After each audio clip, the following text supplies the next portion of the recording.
আসসালামু আলাইকুম honours first ইয়ারের ছোট ভাইরা তোমাদেরকে জানাই স্বাগতম। আজকে আমরা কথা বলবো এভিজি বইয়ের অধ্যায় 2 এর যুগল সরলরেখা নিয়ে। এই অধ্যায়ের যে আমাদের উপপাদ্যগুলো আছে, এই উপপাদ্যগুলো উপপাদ্য হচ্ছে 1 থেকে 11, অর্থাৎ 11টা উপপাদ্য আমাদের দেওয়া আছে এবং এই উপপাদ্যগুলো আমাদের জানতে হলে আমাদের যে কতগুলো সূত্র জানতে হবে, এই সূত্রগুলো আমরা আজকে শিখব এবং কিভাবে সমাধান করতে হয় এগুলো আমরা আগামী ক্লাসে শিখব।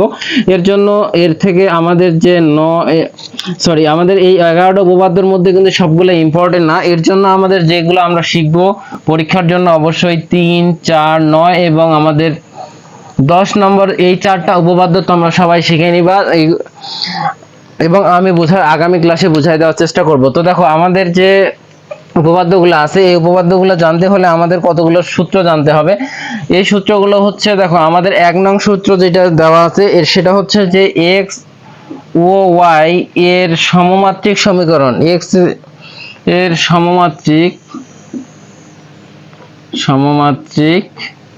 দ্বিঘাত সমীকরণ। দেখো, দ্বিঘাত সমীকরণ হবে, এর সমমাত্রিক দ্বিঘাত সমীকরণ আমরা পাবো ax square plus 2hxy plus b square by square equal 0। এটা হচ্ছে এর দ্বিঘাত। x এবং y যদি এর মাত্রা যদি সমান হয় তাহলে আমরা এই দ্বিঘাত সমীকরণটা পাবো। এখন এটা গেল যদি x এবং y এর মাত্রা দ্বিঘাত হয়, সমমাত্রিক হয়, কিন্তু এখন যদি আমাদের এই মাত্রাটা দেখা গেল যে সমমাত্রিক নয়, তাহলে সেক্ষেত্রে আমরা কি করব? অর্থাৎ আমাদের একটা আদর্শ সমীকরণ দরকার। এই আদর্শ সমীকরণটা আমরা কিভাবে নিতে পারি? দেখো, এই আদর্শ সমীকরণ হচ্ছে আমাদের, অর্থাৎ আদর্শকে আমরা বলি সাধারণ দ্বিঘাত সমীকরণ। তো সাধারণ দ্বিঘাত সমীকরণ হচ্ছে আমাদের ax square plus ax square plus 2hxy plus by square plus 2gx plus 2fy plus c equal 0। এখন দেখো, এই যে এই সরল রেখাটা, এটাও কিন্তু এক জোড়া সরল রেখা নির্দেশ করবে, এক জোড়া সরল রেখা। আবার এই যে সরল রেখাটা, এটাও এক জোড়া সরল রেখা নির্দেশ করবে, এক জোড়া সরল রেখা। এখন কথা হচ্ছে, আমাদের যে এই যে x এবং y এর জন্য যে সরল রেখা আমরা পাবো, এই সরল রেখা কোন বিন্দু দিয়ে গমন করবে সেটা আমরা বলতে পারবো। সেটা হচ্ছে অবশ্যই মূল বিন্দু দিয়ে গমন করবে।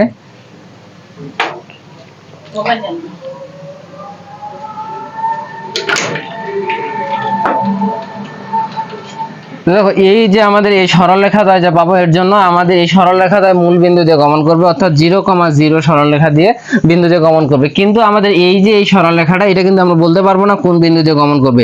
এটা যে কোনো বিন্দু দিয়ে গমন করতে পারে, কেননা এটা হচ্ছে আমাদের আদর্শ সমীকরণ। তো দেখো, এই সমীকরণটা কোন বিন্দু দিয়ে যাবে এটা আমরা কিভাবে নির্ণয় করব? এটা নির্ণয় করার জন্য যদি সরলরেখা দ্বয় দেখো যে আপতিত হয়, অর্থাৎ কোনো একটা সরলরেখার উপর দিয়ে যায় অথবা এই সরলরেখা দ্বারা সমান্তরাল হয়, তাহলে আমাদের h স্কয়ার ইকুয়াল ab হবে, অথবা আমরা লিখতে পারবো h square minus ab equal 0। অর্থাৎ আমাদের যে চলকের সহগ সমূহ, এই সহগ সমূহের গুণফল হবে আমাদের এই যে h এর বর্গের থেকে বিয়োগফল সমান, অথবা এটা সমান। এখন হচ্ছে এটা হচ্ছে সমান্তরাল। এখন আরেকটা হইতে পারে, সেটা হচ্ছে কি লম্ব। তো যদি সরলরেখা দ্বয় লম্ব হয় তাহলে আমাদের কি হবে? তাহলে আমাদের a প্লাস b ইকুয়াল 0 হবে। যদি a প্লাস b ইকুয়াল 0 হয় তাহলে আমরা বুঝে নিব যে সরলরেখা দ্বয় আমাদের হবে সমান লম্ব। তো আরো কিছু সূত্র আমাদের জানতে হবে, যেটা হচ্ছে আমাদের স্থানাঙ্ক নির্ণয় করার জন্য। তো স্থানাঙ্ক নির্ণয় করার আগে এখন আমাদের আরেকটা বিষয় জানতে হবে, যেটা হচ্ছে যে আমাদের এই সরলরেখা দ্বয় দুইটা সরলরেখা নির্দেশ করবে কিনা। এর জন্য আমরা একটা কাজ করব, যেটা হচ্ছে আমরা HG, এখানে আমরা নিব G এবং এখানে আমরা নিব GCH, সরি আমাদের ভুল হয়েছে, H এখানে হবে F, এখানে হচ্ছে GFC। তো দেখো, আমাদের প্রত্যেকটা কিন্তু দুইবার করে আসছে, H দুইবার আসছে, G দুইবার আসছে, F দুইবার আসছে, ABC। সো এখানে আমাদের B হবে। তো এইটাকে যদি আমরা ক্যালকুলেশন করি তাহলে আমরা কি পাবো? ABC প্লাস 2fgh মাইনাস, দেখো a f square minus b g square minus c h square, এটা ইকুয়াল যদি আমরা 0 পাই, এই মানটা ইকুয়াল যদি আমরা 0 পাই, তাহলে আমরা বুঝতে পারবো যে এক জোড়া সরলরেখা প্রকাশ করবে। এখন আবার সরলরেখা স্থানাঙ্ক নির্ণয়। স্থানাঙ্ক দেখো তো আমরা যখন গত ক্লাসে শিখছিলাম আলফা এবং বিটা এর মান, তো আলফা এবং বিটার মান বের করার জন্য আমরা কি শিখছিলাম, H F minus B G by A B minus পাইছিলাম A B minus H square, এবং আরেকটা স্থানাঙ্ক কি পাইছিলাম দেখো তো, G H minus A F by A B minus H square. দেখো তো স্মরণ করে দেখো তো আমরা পাইছিলাম কিনা, আমরা এই গত ক্লাসে এটা শিখছিলাম কিনা। তো এটা হচ্ছে আমাদের এই সরলরেখা, একটা হচ্ছে সরলরেখা দ্বয় আমাদের এক জোড়া সরলরেখা প্রকাশ করবে কিনা সেটার মান বের করার জন্য, আর এটা হচ্ছে আমাদের স্থানাঙ্ক, এই যে সরলরেখা দ্বয় যে বিন্দুতে ছেদ করবে এই সরলরেখা ছেদ বিন্দুর স্থানাঙ্ক। এখন হচ্ছে আমরা যেটা শিখবো সেটা হচ্ছে আয়তাকার অক্ষ সাপেক্ষে যদি আমাদের এই যে একঘাত বিশিষ্ট যে আমাদের এক্স ওয়াই এর যে সমঘাত বিশিষ্ট যে দ্বিঘাত সমীকরণ, সেই সমীকরণের অন্তর্গত কোণ। এখন আমরা যদি এটা মুছে দিলাম, তো আমরা এই সমীকরণটার জন্য যে কোণ নির্ণয় করব, কোণ নির্ণয় করতে গেলে আমরা কি জানি, কোণকে আমরা থিটা দিয়ে প্রকাশ করি। থিটা তাহলে tan ইনভার্স 1, এইটা ইকুয়াল আমরা কি লিখতে পারবো, plus minus 2 root over h square minus ab by a plus b। দেখো তো তোমরা কিছুক্ষণ আগে যখন শিখছিলা যে যদি সরলরেখা দ্বয় লম্ব হয়, তো সরলরেখা দ্বয় যদি সমান্তরাল হয় তাহলে a স্কয়ার মাইনাস ab, এবং আরেকটা শিখছিলাম কি যদি লম্ব হয় তাহলে a প্লাস b ইকুয়াল 0। তো a প্লাস b ইকুয়াল 0 এবং a square minus ab equal 0, এই দুইটার জন্য এখন এই জাস্ট এইটার উপরে রুট করে দিয়ে মাঝখানে ভাগ করে দিলে, 2 দিয়ে গুণ করে দিলেই আমরা কিসের মান পাচ্ছি, আমরা থিটার মান পাচ্ছি। এখন এটা গেল থিটার মান। এখন এক্স ওয়াই সরলরেখা দ্বারা অন্তর্ভুক্ত কোণের সমদ্বিখণ্ডক, এবার আমরা কি বের করব, সমদ্বিখণ্ডকের সমীকরণ। দেখো x square plus 2xy plus by square equal 0 দ্বারা প্রকাশিত সরলরেখা দ্বয়ের অন্তর্ভুক্ত কোণের সমদ্বিখণ্ডকের যদি সমীকরণ আমরা বের করতে যাই, তাহলে আমরা বের করতে গেলে আমাদের লাগবে x square y square by a minus b equal xy by h। দেখো তো আমরা এই যে এই সমীকরণটার আমরা বের করব সমদ্বিখণ্ডক অন্তর্ভুক্ত কোণের সমদ্বিখণ্ডকের সমীকরণ। এই সরলরেখা দ্বয় যে বিন্দুতে সমদ্বিখণ্ডক হবে ওই বিন্দুর যে সমীকরণটা, এটাকে আমরা এটার যদি আমরা মান বের করতে যাই, তাহলে আমাদের কি লাগবে, x square minus y square by a minus b equal x এবং y এবং h। দেখো জাস্ট এইটাকে আমরা h দিয়ে ভাগ করে দিছি এবং এর যে সহগগুলা, এই সহগগুলার বিয়োগফলটা আমরা ভাগ করে দিছি। দেখো তো আর কিছু আছে কিনা, নাই। এখন দেখো আরো কিছু আমাদের আরো কয়েকটা সূত্র লাগবে, যে সূত্রগুলো হচ্ছে আমরা দেখো আর কিছু সূত্র লাগবে।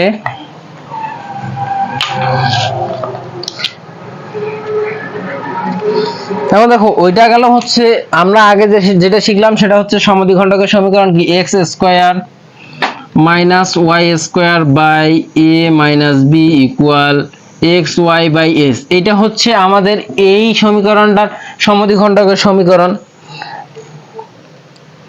অন্তর্ভুক্ত কোণের সমদ্বিখণ্ডক সমীকরণ, রেখাদ্বয় সমীকরণ।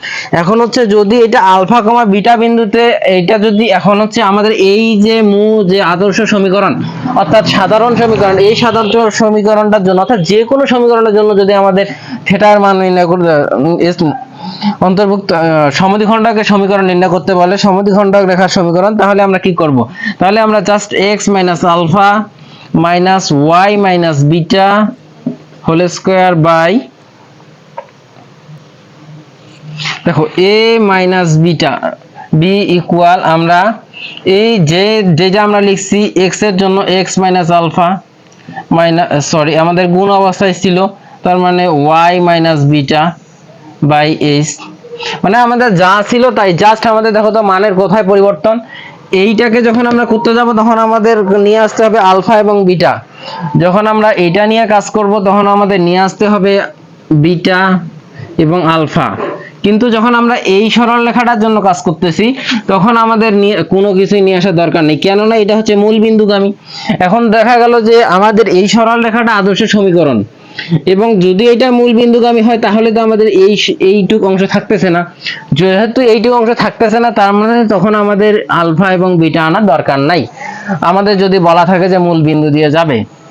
তো এটা গেল হচ্ছে যে কোনো সরলরেখার জন্য যে কোনো দ্বিঘাত সমীকরণের জন্য আদর্শ মান। এখন আমরা যেটা করব সেটা হচ্ছে x² + 2xy + b² সরলরেখা দ্বারা প্রকাশ করে। এটা আমরা আগেই শিখছি। এখন দুটি সরলরেখা প্রকাশ করার শর্ত। এখন রেখাতে অন্তর্বর্তী দূরত্ব নির্ণয় করার জন্য এখন আমরা এই সরল রেখাটার দূরত্ব নির্ণয় করব। ধরো যে দূরত্ব নির্ণয় করতে বলছে যে এই যে দুইটা সরল রেখা, এই সরল এর জন্য যে দুইটা সরল রেখা আমরা পাচ্ছি, এক জোড়া মানে কি দুইটা, তো এই এক জোড়া সরল রেখার যে দূরত্ব, এই দূরত্বটা বের করব আমরা। এই দূরত্বটা যদি আমরা বের করতে যাই তাহলে আমাদের কি লাগতেছে দেখো তো, আমরা ওই আগে যে শিখলাম 2, এখন হচ্ছে g² - ac a plus a into a plus b, a into a plus b, এটা হচ্ছে পুরোটারে উপর হোল স্কয়ার রুট। দেখো আগের সূত্রটা একবার খেয়াল করো তো, আগে যখন আমরা থিটার মান বের করছিলাম, থিটার মান বের করার জন্য দেখো এটা আবার গুলাই ফেলিও না, থিটার মান বের করার জন্য আমরা লিখছিলাম 2, থিটার মান বের করতে গেলে আমাদের কি লাগতেছে 2h² - ab a plus b। তো দেখো যখন আমাদের থিটার মান নির্ণয় করব, থিটার মান নির্ণয় করতে গেলে আমাদের শুধু উপরেরটার উপরে বর্গমূল এবং h² - ab, এবং যখন দূরত্ব নির্ণয় করতে যাব g² - ac ab বাই হচ্ছে a into a plus b এবং পুরোটার উপরে রুট। এই বিষয়টা তোমরা অবশ্যই খেয়াল রাখবা। এরপরে আরেকটা বিষয় যেটা হচ্ছে ডেল ইকুয়াল এতকে দ্বিঘাত সমীকরণ নিশ্চয়। এখন আমরা নিশ্চয়ক নির্ণয় করব। নিশ্চয়ক কোনটা? নিশ্চয়ক হচ্ছে আমরা কিছুক্ষণ আগে যেটা করছিলাম। তো দেখো তো কিছুক্ষণ আগে আমরা লিখছিলাম, দেখো মনে আছে কিনা, যে a h g, এরপরে h b, এখানে হচ্ছে f, এরপরে হচ্ছে g f c।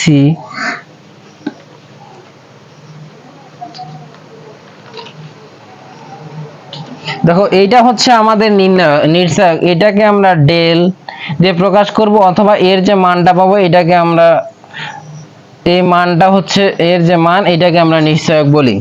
এখন এইটুকু হচ্ছে আমাদের এই ক্লাসের যে মূল আলোচনা, এটা হচ্ছে আমাদের অবশ্যই লাগবে। পরবর্তী ক্লাসে আমরা শিখব কিভাবে আমাদের উপপাদ্যগুলো প্রমাণ করতে হয়।